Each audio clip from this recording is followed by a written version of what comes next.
iOS 11.4 is available with two notable new features: Messages in the Cloud and AirPlay 2.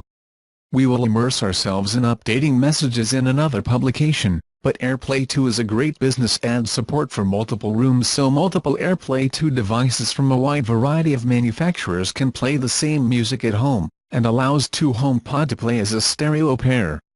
Together, AirPlay 2 brings Apple's wireless audio system on par with competitors such as Google Cast and Amazon Alexa after years of stasies.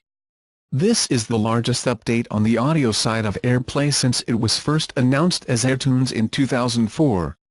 But AirPlay 2 is already here. The two most important changes are a larger buffer so the network does not interrupt your music, and a tighter clock synchronization between devices to enable multi-room support.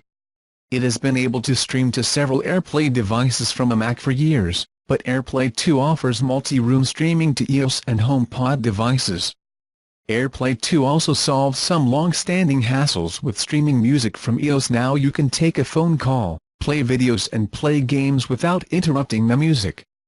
And move music through the house through Siri in the HomePod is quite simple. Simply say, "Siri, move the music to the living room or the room you prefer," and it will be transmitted to that room.